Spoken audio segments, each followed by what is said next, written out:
har'a mootiyyuu seenatii qabateetiin kacha jedhee dhufeen jira. Har'i sanbatadha. Mana ollee ayyaana Sillaasee qabanyaa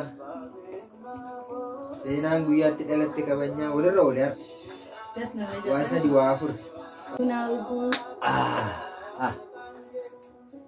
Buna dammaa dhuguun mataa isaatti fayyuudha. Seenaa kun. Dhiira mootiyyuu maal takka barbaachisu beektu warri shamarranii jagnaa kiyya jechuun qabdu wanni inni hojjeteen bakka hin jiramti ol kakaasu dhiirri ol kaka'uu barbaada ol na kaasa. Nageenyi fi araarri waaqayyoo isiniif haa baay'atu. Kabajamtoota dhaggeeffattoota miidiyaa keenya yookaan chaanala kanaa kan taatan hunduma keessaniif iyyuu nuti nagaa keenya jirra. Nageenyi nu bira jiru mootu dachaa dirriba ta'e isiniif haa baay'atu. Har'a mootiyyuu seenatii qabateetiin kacha jedhee dhufeen jira. Har'i sanbatadha. Akkasumas guyyaa sanbataa har'a guyyaanis torba guyyaa mucayyoon keenyatti dhalatteedha. Akkasumas sanbata guyyaa mucayyoon keenyatti dhalatteedha. Akkasumas Sillaaseedha. Kana ilaalchisee shaamaa akkasittiin bitee shaama sadi akkatti biteen jira. Shaama kana nan ibsa. No daabboo kanas tolcheef hin jira. Xiqqaatullee hanji'aa waan ta'eef ji'a lamaan isheedha. Xiqqaatus akkasittiin waggaa muutu sirriitti kabajaafi yoo achiin dhagee akkasittiin qopheessiif hin jira. Waa tokko tokkollee bunas kunoo asagayaa jedhee yookaan immoo qopheessee hin jira. Boqqolloo ganna yoo boqqolloo nyaatu yoo boqqolloo akkatti bitee tanan tabbasee tanan sinas gomojjaasisa. Akkasii dharraa tanis hin godha. Boqqolloo kunoo akkasittiin bitee hin jira. Tabbis hin godha. Nyaachuu baattu isheen illee ani hoon nyaadheef isheedhaan dhaqaafi. Akkasittiin ganna waan ta'eef boqqolloo nyaachuun ni barbaachisa. Sa'aatii kanatti mooqquu gochuudha. Qoqqoodhisnee kasalarroo goone mannis nu ho'a. Kanaafuu mucayyoo keenya yaadannoo goonaa keenya isin jala seenuuti yookiin as ta'e raftee jirti. Kan na laaltu maal haasa'aa jirtu jechuun hojii sun jettee na laalti dhugaa rabbi akka nama waa beekutti seenii qobbittiiti. Ji'a lamaan keeti badal ji'a lama guuttee jirta mucayyoon kiyyaa waggaadhaan na haa ga'uun jedhaa waggaan na ga'u ishiin jedhaani rabbi siif haa guddisuu. Mucayyoo waaqni eebbisiif haa taasisu. Mucayyoo waaqa beektu siniif haa taatu jedhaatiin nu eebbisaayii koomentii jalatti mootiyyoo siniif haa guddatu jedhaan nu eebbisaayii eebbi keessan lamaan badan sinii jedha. Innaa asumaan bunan danfisaa bakka walumaan gaa buna dhugdu boqqolloo kana sin nyaattu itti fufnaa toleen immoo dhufaa jira. Tolee aara kootu gaashaa madibsaa fi addunyaan artuu fina isaatiin guutamtee itti jala turan raajii Isaayyaas boqonnaa 6 lakkoofsa 3. shaama kan ittiin ibsu sun na jalaa cabee sulaasonni jiraatti bakka tokkotti shaggaa tureeyyu.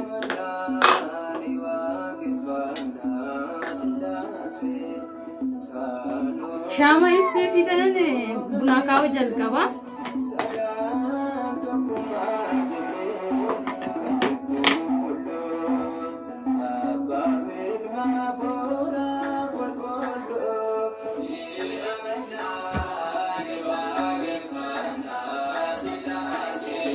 Seenaa kun.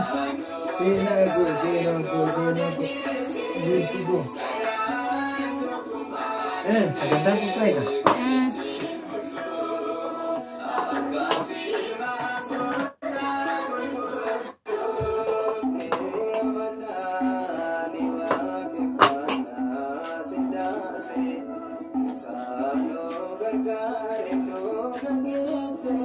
Nageenyi waaqayyoo isiniif haa baay'atu. Hordoftoota miidiyaa keenyaa yookaan immoo Tolee TV kan taatanii biyya keessa biyya alaa fageenya garaagaraa irratti kan argamtan har'as egaa irra deebiidhaan dhufnee jirra. Guyyaan har'aa guyyaa kabajaa qulqulleettii Sillaaseedha. Akkasumas immoo guyyaan har'aa guyyaa sanbata qulqulleettiidha. Dabalataanis immoo akka mana keenyaatti guyyaan har'aa guyyaa seenaan keenya itti dhalatteedha waan ta'eef yaadannoo dhalachuu ishee kana sababa taasifannee nuti sarragaa sagantaa addaa isinii qopheessinee dhiyaannee jirra. Hanga xumuraatti nu faana ta'a. Seenaan teenya waan isinii haa guddisu isinii haa eebbisu jedha. isinis eebba keessan nutti roobsaa isiniin jenna. Egaa irra deebiidhaan iddoodhuma jirtanitti nageenyi Waaqayyoo isiniif haa baay'atu hordoftoota keenya. Asitti dammaan buna nu akaa'aa jirti. Seenaan keenyas kun asitti nu bira rafteedha ciifteedha kan jirtu isin dhaggeeffachaa jirti. Yaada keessanii koomentii keessan laalaa jirti.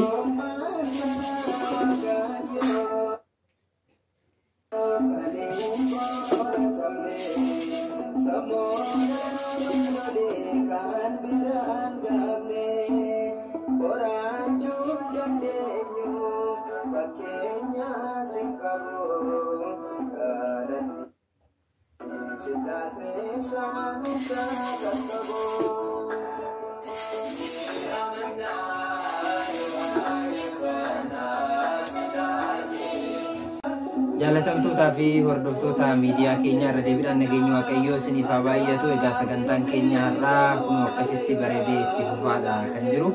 Seenaan keenya kun nu bira as ciiftee jirti. Ji'a lammaffaa ishee kabajachaa jirti. Isinis Waaqayyo isin haa guddisu jettanii nu eebbisuu dandeessanii. Dammaan keenya sasii buna nu qopheessitee daabboon qophaa'ee shaamaan hin jira. Wanti dhugan wanti nyaatan manni guutuudha.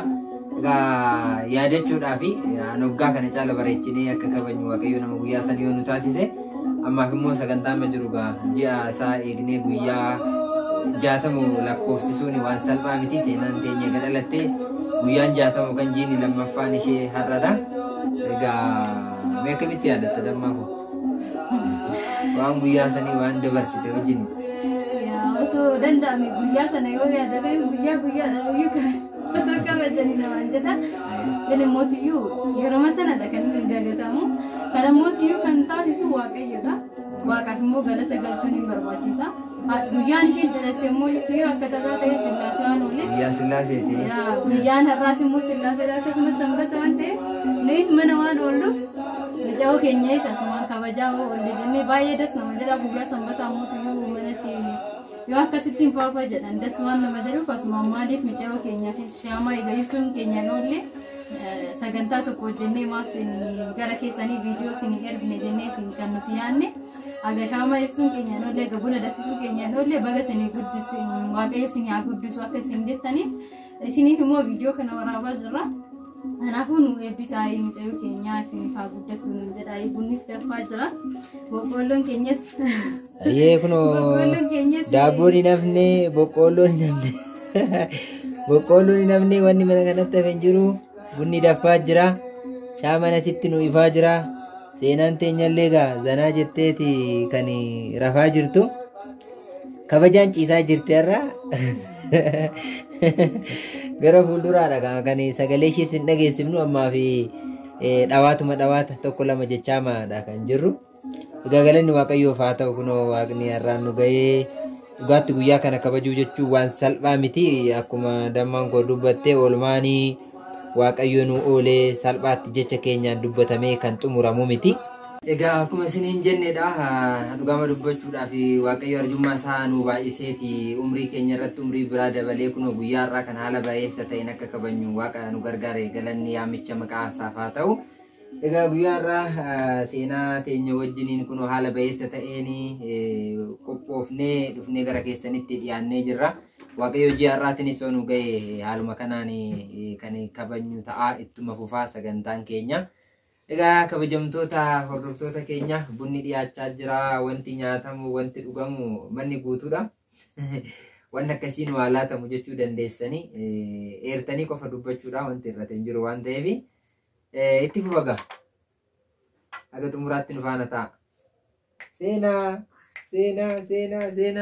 Uummata achi keessaa kan argaartaa giifte. Uummata kan argaartaa. Seenaati. Uummata kan argaa jirtaa laata? Achi keessa laata? Egaa seenaan nu laalaa jirti gaafa itti isaanii dubbachuu dadhabde malee amma gara waa hubachuutti deemaa jirti. Ji'a lamatti ija keessa nu laalaa jirti. Maal jedha jarri kun addunyaa garamitti dhufe waan jettu fakkaata. Amma immoo kunoo seenaa teenya wajjin hin dhufnee jirra. Seenaan akkanatti kunoo shirri bittin jettee na baadhaa malee jechaadha kan jirtu. Seenaa ko giiftiiti. Seenaa tiyya. Gaagaaf tokko kabajamtoota dhaggeeffattoota keenya jechuun waan ooluu miti. Ija kanaan barachaa jirti natti fakkaate waan nu haasofnu kana ija keessa nu laalti gaafa nuti isinitti haasofnu. Egaa dammaan waan nyaatan waan dhugan as qopheessaa jirti. Boqqolloon waadamaa jira. Egaa yeroo gannaa kana waqtii bokkaan jiru yeroo qorraa kana boqqolloo nyaachuudhaan wanta ho'aa fudhachuudhaan yeroo itti dabarruudha. Asumaan qaala'insa jireenyaas waan akkasii kana fudhatan malee. Hin dandamatanii qaala'insa jireenyaa boqqollootti nyaatan malee. Egaa kana fakkaataa kun akkanatti bareennee dhiyaannee jirra. Gara fuulduraa sagantaa akkamii akkasiin qopheessuu dandeenyu yaada keessan nu affeeruu dandeessanii dammaan as dhuftee amma isin bashannansiisuudhaatti kan qophaa'aa jirtu.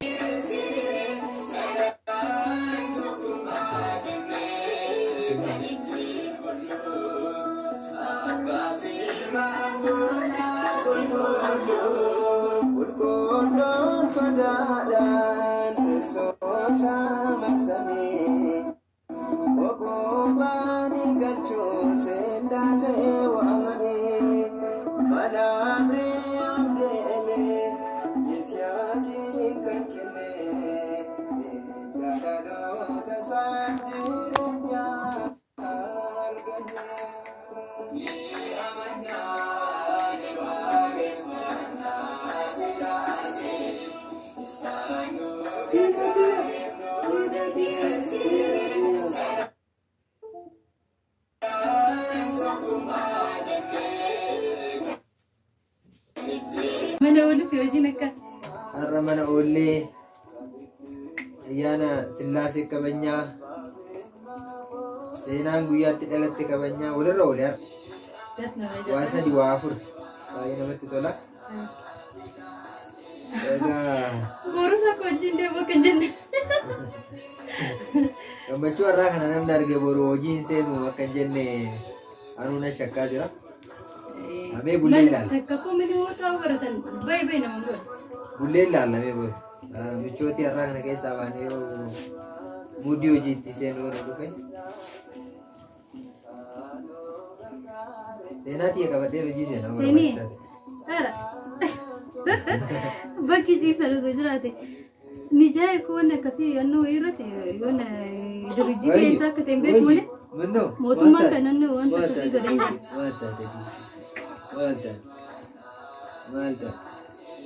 Bakkaan borii ara na uriidha. Bakka. Ciibsee gochi laata. Hidhee bakka. Bunni dafee waan ta'eef daabboon umurii caccabsi. Daabboon nuti seenu ta'in akkanatti hin taphachiisnaanu akkanatti yoo akkana faayyee goone akkana gogoonee shoofnee. Daabboo murachuutti jirra. Nyaachuudhaaf qophaa'a. Waan ittiin attan qopheeffadha iddooma jirtanitti. Asumaan biluutuu sidhaan isin ergina daabboo keenya.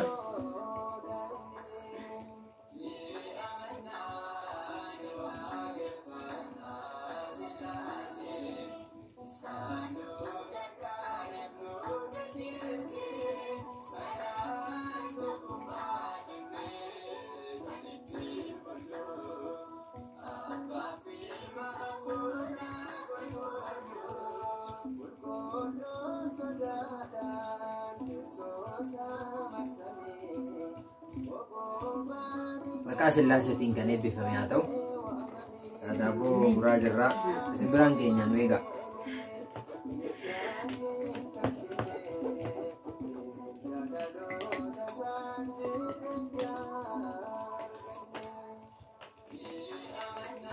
Warroonni daa'ima hin qabne daa'ima akka argatan hawwii keenya waaqayyo isiniif haa laatu. Warroota immoo abbaa manaa hin qabne abbaa manaa gaarii isinitti haa qabu. Sirii tsallaana. Akkanaa jedhi kaa. Abbaa manaa akka eebelu jedhi malee. Callisanii abbaa manaa jechuun hin jira. Abbaa manaa akka eebelu jedhan. Abbaa manaa akka nama wayii. Abbaan manaa akka nama wayii qabbanaa barsiisa wangeelaa kan ta'e gamuma kamuudiyyu homtuu rabuu kan hin dandeenye akka kanaas ni faalaatu hin jedha akka tolee kiyya. Ameen jedha ameen. Sini faayiru jedha. Achumaan immootu egaa heerumtanii booda horaa baay'adhaa ijoollee godhadhaa. Daa'ima akka tanaa qontoo dumbubbusha kana isinii haa kennu isiniin jedha. Nama qabbanooftuu akka seenaa teenyaa waan isinii haa kennu kan mana waaqaa keessa tajaajiltu. Amma faarfattuu taate jechaan jira. Kanaaf sagalee dhageessaa irra miti sagalee faaru. Sun immoo faarfattuu taate faarfattuu yookaan muluqsiin. Sanan beeknu waaqayyotu beekaa waaqayyo mana ishee isaa keessatti ishee haa guddifatu. Isinis akkas jedhaan. Isin eebba keessan nu eebbisaa. Eebba keessan nurraa hin hir'isinaa isiniin jenna. Maaliif jennaan waaqayyo laphee nama qulqulluu tokko irra bulee gaafa biyya eebbisan gaafa nama eebbisan biyyatti uummata araaramuu danda'a waan ta'eef hundumti keessan iddoo jirtanitti laphee gaariidhaan waan gaarii yaada gaariidhaan akka nu faana jirtan abdii guutuu isinirraa qabna. Egaa nu jajjabaadhaa isiniin jenna. Daabboon dhiyaateera. Daabboon dammaa kunoo keekii fakkaatame. Mee. Akkatti yoo moo'aa kiyyaa akkamitti akkanaan hojjedhu yoo isinitti agarsiisa.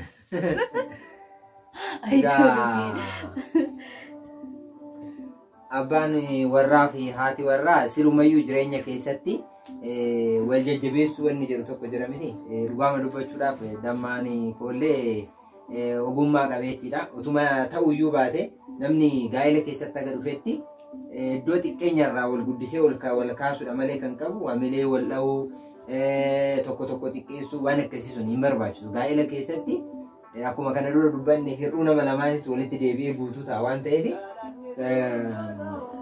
waan akkasii amala akkasii hin qabnu hawaasuma keenya keessa maatiitti guddanne keessaas waan akkasii waan hin qabneef egaa kana fakkaataa seenaa teenya akka bulchineef hin geenye. Yoo mata eeyyuu yoo wanti tokko badalle egaa wanti sun darbee suuteettanii kan kaleessa sun ikkoo yookaan immoo waxiin kaleessa sun bartiqqoo akkas taateef jedhaan ishii warri haadha manaa qabda. Erga darbee irrifattu. Akka rifanne maadalii akka naasofneef namni tokko fa'aa keessummaa irratti fa'aa yeroo baay'ee waan hin jibbu keessa keessummaan ergaa bakka tokkotti dhufee maatii sagantaa garaagaraa gaafa qabaatanii taa'anii jiran achumatti warrifachiisuun tokko jira. Haati warraa abbaa warraa irratti cecceera abbaa warraa ogummaa ishee sana achitti xiqqeessuudhaaf yaaluun sun yeroo sanatti rifaatuu addaarraa jibba biraa sammuu isaanii keessatti maatii isaanii keessatti gufuun taane ijaaruurra kan darbe bu'aa tokko hin qabu dhugaama dubbachuudhaaf. Hawaasummaa keessatti waan akkasinitti hin barre hir'inni barbaade yoo doo jiraate utuma jiraate iyyuu yeroo biraa wal gorfachuu wal jajjabeessuu inumaayyuu dubartiin immoo amala keenya keessa maal akka waan akkamii akka jaalannu beektaa? Baasi. Yoo nu jajanii bakka hin jira miti. Bareedumsi waan jirre kana soonurra godhanii kan nuti jaalannu. Yoo kaaban jechuudha. Kennaa waaqni nu kenne. Na yoo nu jabeessan waan nu hojjenneen gaariidha jedhanii gaafa nu qanii bira gisee hojjennu bakka sanii hundi hojjechuudhaaf kan nuti amileetu barbaachisaa. Sammuu keenya keessa hin badu seef goonaan ta'eef. Wanti amileetu barbaachisaa. Dhiira mootiyyuu maaltu akka barbaachisu beektu warri shamarranii. Jagnaa kiyya jechuun qabdu wanni inni hojjeteen bakka hin jiramti ol kakaasu dhiirri ol kaka'uu barbaada ol na kaasaa jedha beektu. Dubartiin jajuu barbaada. Andi kun dhugaan itti fakkaata. Dubartiin jajuu barbaaddi dhiirri mootu gooftaa koo kabajamaa abbaan manaa koo. Kanaafidha. Har'a kolfannee. Innaa bakka jagnaa jechuun qabna. Gaafa mootiyyuu abbaan manaa tokko jechuudha. Bakka iyyuuna xankaarra yoo ta'e kan haamileen dubartiidha dhufu. Kuususoo jedha durri hin jaalattu dubartiin dhuguman jedha. Icciitii dur hin baafne icciitii anatti nimni har'a miidiyaa irratti baasaa jirti. Egaa anis ammaa booda astaayimentii baay'ee akkan qabuudhaan anatti mul'achaa jiru. Inumaayyuu waan tokko waan inni itti barbaadu maal sitti fakkaate dammaa kun namicha tokkotu yeroo tokko haadha warraa fuudhee maatii ijoollee illee godhanne maatii gaa'ela godhatanii otoo jiraatanu akka amma waa'ee amala abbaa warraa fi haadha warraa jenne kanadha. Dhaggeeffadhaa sirriitti namni tokko uumamaan guutuu waan hin taaneef amala dadhabaa kan qabutu jira. Fakkeenyaaf maatii sana keessatti maaltu mudate isinitti fakkaate haati warraa suni mana nyaataa wajjin dhaqanii nyaatanii dhuganii quufanii mallaqa kafalanii gaafa ba'an amala badaa isheen qabdu kan immoo hir'isuu dadhabde keessa moobaayilii ishee achumatti keessa biraa baate. Yoo abbaan warraa jala deemee fuudhee kaase malee moobaayiliin otoo jalaa bade yeroo dhibba baqa amala sana sirreessuu dadhabe. Moobaayilii ishee achumatti gattee galti. Bakka hin aara yeroo baay'ee keessa isaatti hin aaraa garuu itti dubbatee mufachiisuudhaaf immoo haadha warraa isaadha waan ta'eef homaa gochuu dadhabe. Garuu inni ishiitti akka hin dubbanne wanta isa dhoorge keessaa inni illee amala dadhabaa tokko qaba. Mana keessatti amala dadhabaa qaba immoo isheen alatti moobaayilii gatti inni mana keessatti uffata isheen miicitee ol keessee bareechitee sanduuqa keessa geesse kana paakaawutii takka keessaa fudhatee yoo uffate isa kaan hunda isaanii lafatti akkasumatti harcaasee biraa deema. Akka keetii jechuudha. Galgala gaafa inni dhufu ganama bittinsee deemuusaa hin beekaa sammuu isaa keessa naanna'aa oola uffata sanitti deebi'ee argaa jedhee jechuudha. Yoo inni dhufu isheen bareechitee miidhagsitee iddoo duraatti deebistee uffataaf sana akka ajaa'ibaa kanatti isa eegdee jechuudha. Galee hirrifata. Waan akkasitti ani balleessee deeme sana akkasitti sirreessitee na eeguu isheetitti jedhee baay'ee ajaa'ibsiifataa jaalala isheedhaaf qabuun ibsa. Guyyaa tokko sammuu isaatiitti deebi'ee namichi kun waa tokko dubbachuu jalqabe. Nama barsiisuu jalqabe. Maal jedhee? Anii fi haati warraa koo edaa kan wal fuuneef gaa'ela kan godhanneef gaafa isheen moobaayilii gattu ani moobaayilii ishee hanna jalaa akka isheedhaa ba'uuf iddoo isheen gatte sana moobaayilii fuudhee fi gaafa nani mana keessatti mana koo diddiigee bittinsee uffata koo biraa deemu isheen immoo sirreessitee bareechitee hir'uu cinaacha koo isheen guuttee hir'ina harka ishee ani isheedhaa guutee akka walitti nama guutuu taanee wajjin hin jiraannutidha. Anis otoo isheen hin jiraanne ta'e adanan gara mana kootitti deebi'uun manni koo na jibbisiisa ture. Akka manni koo na jibbisiifne mana koo bareechitee na eeddi hir'uun koo isheedhaan guutame. Isheenis immoo gaafa alabaatu otoo anaatti iyyuu neerumtu ta'e nama biraa otoo ta'e yookaan rukkutuu danda'a yookaan moobaayilii hir'uu irraa fudhachuu danda'a. Ani garuu kisaaraa biraa keessa osoo hin seenne amala ishee baree akkuma isheen nyaata nyaannee alatti kaanee moobaayilii ishee eegee fuudhuun kiyyaaf walitti taanee walii gallee nageenyaan wajjin jiraanne. Hir'uu walii isaanii walii guutuu jechuudha. Dhugaan amma abbaa warraa fi haadha warraa keessatti kanatu barbaachisa malee hir'uu ishee ilaalanii gara waa biraatitti rukuttaa fa'aatti deemu rukuttaan illee amma maal jiraa miti amma jaarraa keessa.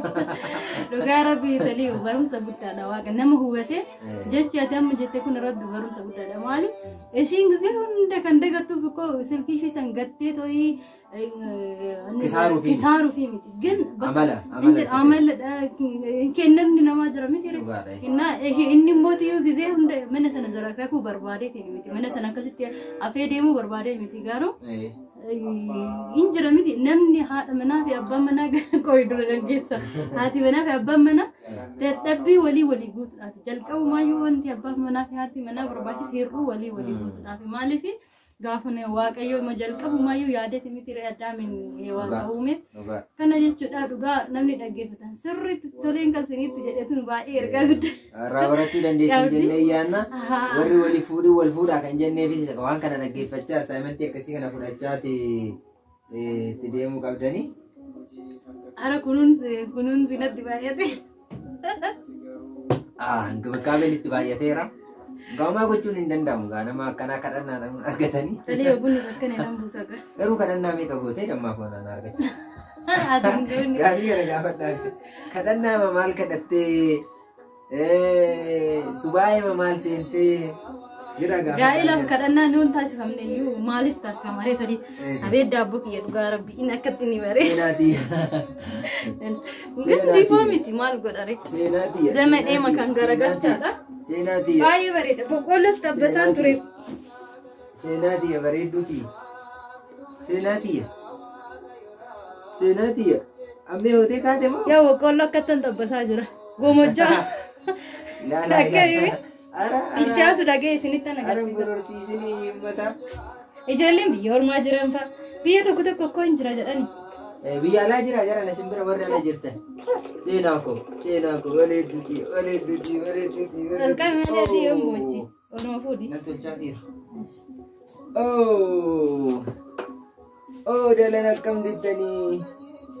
Jalan akkam jettanii jechaatti.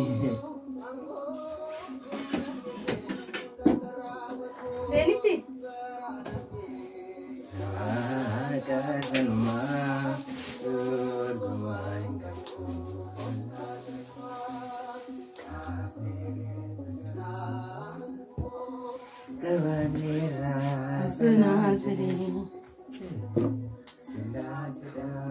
Galata desina Isab jilbifana Mertu isab jilbifana Baga guyyaa kabajaa qulqulleettii Sillaaseetiin isin gahee guyyaa addaati guyyaa uumaa keenyatti kabajnudha.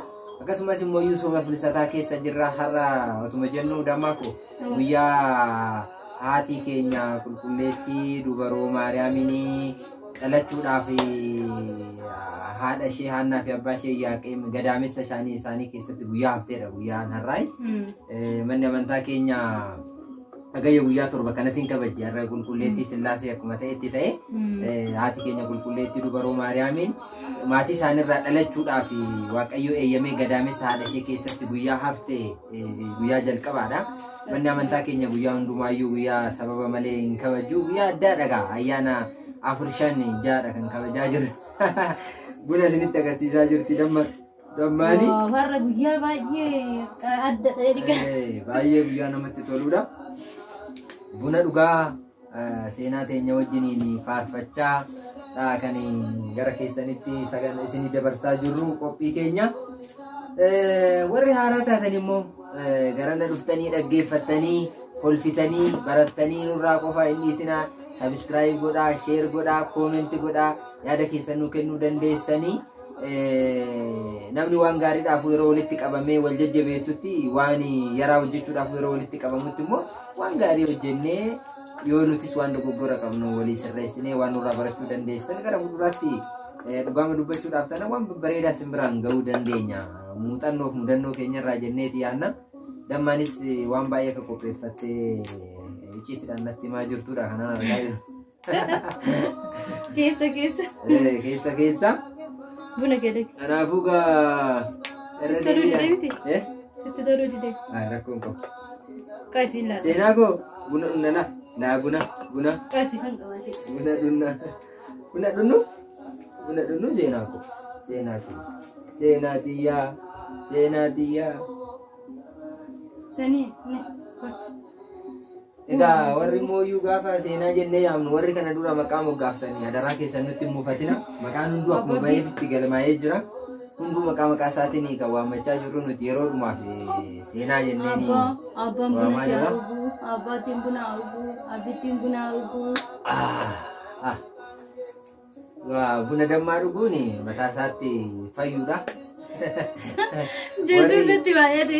Jechuun baay'atetti nu duuban akkana jedhiine malee. Warri suusii bunaa qabdan keessattuu anillee nullee suusii bunaa qabnu ani akka gootti yeroo baay'ee namoonni tokko akka mana amantaatti bunni dhugamuuf illee jedhanii hin kakaasu. Ergaa tokko dabarsimee dhugaa rabbi asirraa. Akka mana amantaa keenyaatti namni alkoolii garaagaraa dhugee machaa'uun waan seenaa garaagaraa keessa ba'uun inni dhoorkadha. Garuu bunni ispeesifikaalii akka mana amantaa keenyaatti barumsa mana amantaatiin hin dhoorkamu. Sagantaa addaa qabannee isin dhiyaachuu dandeenya mata duree kanaan gara fuuldura. Sagantaa bal'aa barumsa mana amantaa kan ta'e waaqeffannaa biraa of keessaa hin qabu taanaani barbaachisummaan isaa itti fayyadamuma qofa taanaan akkuma nama bishaan dhuguutti dhuganii ittiin jiraachuudhaaf ta'a taanaani akka mana amantaatti istiriiktilii barraa'ee bunni sadarkaan itti dhoorkamu hin jiru. Nuti garuu buna amma yoo argannee dhunna yoo dhabnes waggaa 2 taa'uu dandeenya. Galanni Waaqayyoof haa ta'u suusii kamirraayyuu bilisa. Suusiin keenya sagalee Waaqayyoo dhaggeeffachuu mana Waaqayyoo deemanii barachuurra kan darbe waan addaa suusii addaa hin qabnu biyya lafaa kanarratti. Egaa isa kana fakkaata kunoo haala kanaan itti fufaa jirra. Sagantaan har'aa baay'ee bareeda. Baay'ee nutti toleera. Sanbatadha. Guyyaa mucayyoon keenya dhalattee deebisee guyyaa qulqulleettii dubaroo Maariyaam daraadha isheetti haftee. Waanuma kanallee ta'ume. Waanuma kanallee ta'u adaraa keessa. Rabbadhaa gabaasiin si jette. Adaraa keessa. Bakka guyyaa tokko siin gaabbasa. Hoteela Iskaalaayitti hoteelii geessin. Addis Ababaa keessa hin jira kan jedhame. Dammaan garuu gorsa bareedaa isin gorsite irra. Warri hin heerumin heeruma. Warri heerumtan immooyyuu abbaa warraa gaarii akkasini kennu waaqa keessan kadhadhaa jette dhugaadhaan illee dhugama dubbachuudhaaf dammaan koo ana nama addaadha. Namni hundumaadha warraa ofii jajaa daa'ima ofiis jajaa jira mitiire parsantii ittiin namni afaanumaan itti wal dubbatee wal jajuuf otoo hin taane dhugaa dubbachuudhaan dammaan koo nama qabbaneeftuu nama yaada namaa dhaga'uu danda'u nama mariitti amanuu nama waa hundumaa diskas godhanii jira mitiire. Boqqoolloon beektiiti. Kaaseen yaa boqqoolloo gubate bannaati. Nama akkasiidha waan ta'eef dammaan koo micoo bareedduu akkuma mala ishee kanaa akkuma fuula ishee kanaa. Ara jechuunatti baay'ee dhugaatti dammaan koo nama akkasiidha. Warri nu beekan jiru warri baay'inaan nutti dhiyaatan hiriyoota baay'ee qabnaa warri jireenya baay'ee laayifii baay'ee waliin dabarsinu jira waan ta'eef iddoo hojiittis ta'ee iddoo mana jireenyaa keenyaatti hin beeku jechuudha nu ol waan beekaniif waaqayyoof galanni haa ta'u jechaa gaa wal galatee wal jajachaa amala waan sirrii kabaja namaa barbaachisu walii laatanii wajjin jiraachuun barbaachisaadha. Waan kanarraa waa baay'ee barachuun ni danda'ama. Gaa'ela keessa waaqayyo akkasini eebbisu, jireenya keessa waaqayyo, ijoollee keessa waaqayyo akkasini eebbisu kadhatanii fuula waaqayyo irraa wanti dhabamu tokko illee hin jiru. Egaa yeroo biraatitti immoo akka maatiittis nuti kana dura dubbannee jirra. Iddoo jiraannu kana keessatti nama hundumaa wajjiniin amantaadhaan otoo waliin qoodin otoo sabaa waliin qoodin nagaan boqqoolloon kiyya bilchaate gara namaa wajjiniin jiraachaa jirra. Inni jala kun kanaafuu gara tokko ni bilchaate. Waan ijoolleen ala jirtu dammaan argitanii daa'ima qabachaati haala kanaan kanatti kunoo kanatti bilcheessaa jirtu. Boqqoolloo kaname gaarraa walakkaasaa gara bilchaate kana isin biraan hangaa. Egaa kana fakkaata kunoo dhugaamatti dubbachuudhaaf baay'ee namatti tolaa nyaannee dhugnee quufneedhaan nuti isin biraan kan gahaa jirru. Waan hafe tokko hin jiru hunduma isaa komentii jalatti nu gaafattan haala dandeessan kamiinuu isin biraan ga'uudhaaf qophaa'aadha jenna kanatti. Kana fakkaataa dhugaa rabbii das nama jedha. Sababni isaas wanti das nu jedhuuf qabaanni nuti tolee namaa ol taane yookaan namaa gadi taaneeti miti. Wanta qabuun namni galateeffachuu qaba waaqayyo isaa.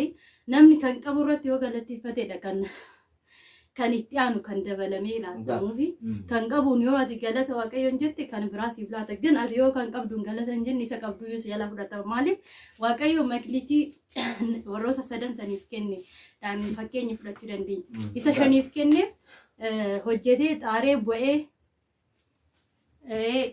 isa shaniif kennee fi hojjetee ba'ee bu'ee 10 godheeti kan inni gooftaadhaaf dhiyeesse.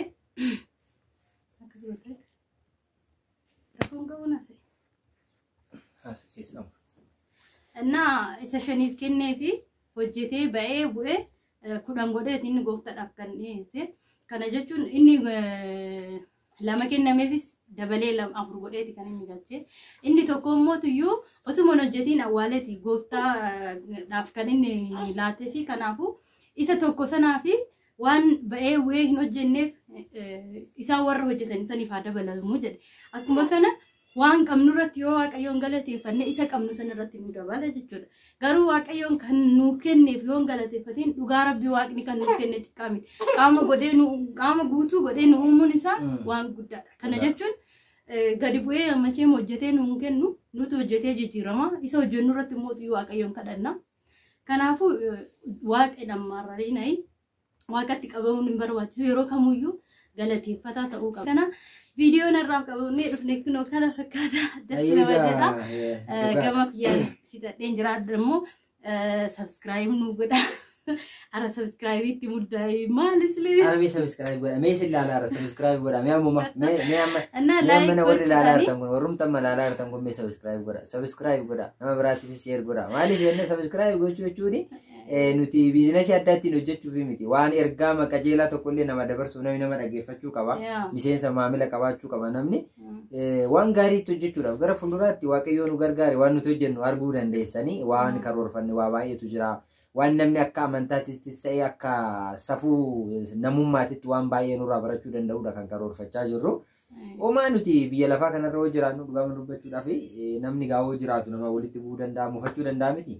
Nama biyya lafaa kanarra jiru keessaa nama tokko namni lakkoofneen walitti buunee hin jirru walitti mufannee hin jirru kana gaafa jennu maal jechuu barbaade tanan dhala namaa haga ta'etti namni jireenya garaagaraa keessa deddeebi'uu danda'a. Garuu fayyaalummaa kiristaanummaa fi namummaa keenyaan waan yaadne tokko nama biraan ga'uurra kan darbe yaada addaa hin qabnu waan ta'eef waaqni kun guyyaarraa kanaan nu ga'ee jira kan dhufullee eessatu beekaa gadammaan dubbatte waaqayyo wanta nuu kenne kan lakkoofneen xumurre baay'eetu jira. Fayyaa nuu kenne mana hospitaalaa gaafa deemtanii waan waaqayyo nu laate gaaf sana bartan. Mana nama dhukkubsataa yoo deemtan mana nama hidhamee gaafa deemtan waaqayyo oolmaa inni nu oole gaaf sana lakkooftanii argitan jechuudha. Isuma jireenya keenya qofa biyyi lafaa kun akka fuulleetitti jireenya keenya qofa akkasitti nutti mul'iste akka nuti ishee keenya qofa laallee maraannuuf jechuudha. Kan nu gadi jira jechuudha. Isinii galeera miti namni gaafa waan nyaatee dhugu hunda uffatu argatee konkolaataadhaaf manaaf gaafa ba'utti qursii isaa waan ittiin nyaatu ciree isaa waan ittiin nyaatu dhabee nama bu'u baay'een kumaatamni akka lafa kanarra jiru laalaati. Jireenya keessan keessatti yeroo hundumaa galateeffadhaa biyya lafaa kanarra kumaatama hin jiraatanii namni miliyoona qabus yoo waaqayyo mana isaatti hin jiraanne tasgabbii dhabee jireenyi isaa bushaayee yeroo itti jiraatudha kan argaa jirru waan ta'eef waan qabdan irratti galateeffadhaa waan qabdan irratti waaqayyo galateeffadhaa gammadaa inni isuma tokko qabdaniin yoo gammaddan waaqayyo isuma sana isin eebbisuu danda'a jecha yaraa dubbachuudhaan biyya lafaa kana mo'achuun hin danda'amu isa qaban irraa hiranii rakkataadhaaf laachuudhaan waan qaban nama hin qabneef laachuudhaan galateeffatanii gaafa jiraatan waaqayyo mana namaa hin eebbisa. Hundumti keessanuu iddoo jirtanitti sodaa waaqayyoo qabaadhaa kabaja namaa qabaadhaa nageenyi nu bira jiru isiniif haa baay'atu gara fuulduraas isinii dhiyeessina sagantaa akkas babbareedaa kan. Ani immoo dhaamsan asirraan qabu yuutuubii biraallee hin qabna kan nuti banne jechuudha ergaa hafuuraadha kan irratti dabarsinu faaruudha kan irratti faarfannu Gabriheer Tiyuub jedhama antanis liinkii isaa isinii teechisna. Subscribe gochuun nu jajjabeessaa kan gara saniin kan dabarsinu waa'ee hafuuraa qofadha kun jireenya keenyas wantuma hundayyuu dabarsine sarratti immoo faaruudhaa barnoota wangeelaatii akkasumas gorsa amantaa garaagaraa achirratti kan nuti dabarsinu guyyaa ayyaanota maal achirratti kan nu dabarsinu Gabriheer Tiyuub jechuudha. Gabriheer Tiyuub jedhama egaa dammaan yuutuubii sana akka kootti jetteeti kan lakkaa'aa jirtu maqaa dammaatiin isin ergaa isinii dabarsine subscribe godhaa fi Gabriheer Tiyuub jedhama. Gabriheer jechuun hiikansa tajaajila amanamaa jechuudha waan biraa jechuu miti. Bara jireenya biyya lafaa kanarra jiraatutti namni tajaajila amanamaa ta'ee namaafis waaqafis tajaajila amanamaa ta'uutu barbaachisa. Tajaajila amanamaa jechuun immoo maal jechuudha? Qabiyyeen isaa maal of keessaa qaba? Warroonni waaqayyoof amanaman maal argatanii warri waaqayyoof amanamuu dadhaban maal dhabanii kan jedhu sagantaa Gabriheer Tiyuub jedhu kanarraa argachuu dandeessanii liinkii isaa gara jalaa isinii keenya asumarraa warroonni asirra hordoftan achi dhaqxanii subscribe nu gootanii argina eenyu akka miseensa keenya ta'e achirraa arguu dandeenya warra nu jajjabeessan keessan warroonni yaada keessan bilbilaanis ta'ee barreeffamaan nu kennaa jirtan dhugumatti baay'ee galatoomaa ulfaadha yaadni keessa yeroo hundumaa nurraa addan citin isiniin jenna jajjabina keessaniin immoo gara fuulduraatti tarkaanfachuu dandeenya. Waan gaafii isinitti ta'e akka amantaattis ta'e akka jireenya keenyattis ta'e wanti namni mari'atamuu qabu waan akkasii jettanii nu gaafattan yeroo hundumaa isin biraan ga'uudhaaf qophaa'aa jirra nuti yeroo hundumaa seenaan teenya haasaa jalqabuu barbaaddeeti. Alaarri gochaa jirti. Egaa isa kana fakkaataa sagantaan keenya har'aasuma irratti otoo goolabne yoo dammaaku. Asirratti goolamnaa sagantaa dhufuun immoo hanga walitti deebinutti yuutuubii dammaan dagatinaa hanga yeroo dhufuutitti yeroo eebbifamaa jireenyi keessan jireenya gaarii isiniif haa ta'u yeroo gaarii.